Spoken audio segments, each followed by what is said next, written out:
সর্বনাশ, এই হারে জল ঢুকলে তো গোটা রাজ্য নিমেষে ভেসে যাবে।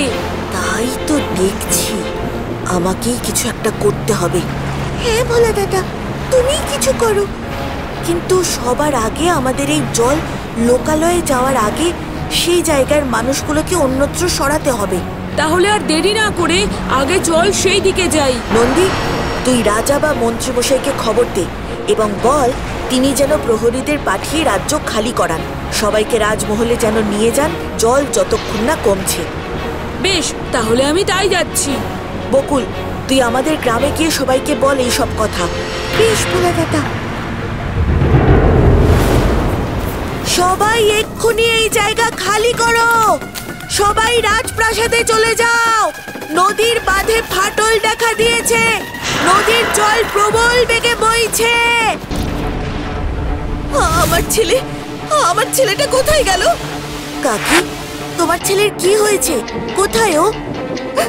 জানি না ভোলা, আমার সঙ্গে আমার ছেলে কুটিরের তালা নেই ছিল।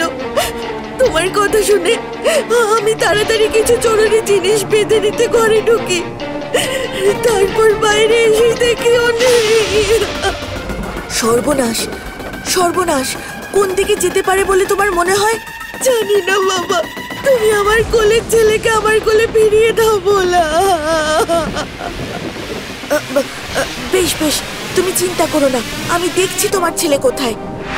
কাকির ছেলে তো এদিকে কোথাও নেই, তাহলে সে গেল কোথায়? জল যেদিক দিয়ে আসছে সেই দিকে চলে যায়নি তো আবার?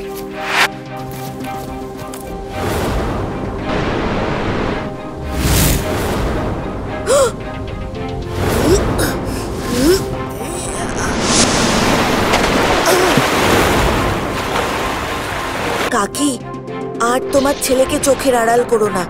এবার তোমরা ছেলেকে নিয়ে রাজপ্রাসাদে চলে যাও। সর্বনাশ! এই ফাটল দিয়ে যে পরিমাণ জল ঢুকছে, এই ফাটল তো এখন আর বন্ধ করা যাবে বলে মনে হচ্ছে না। তাহলে এখন উপায়?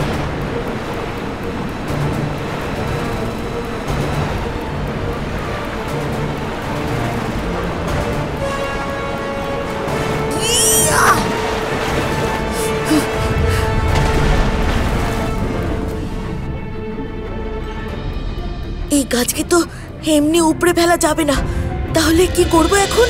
সাবাস ভোলা, আগামীকাল সকাল ৯টায় সান বাংলায়।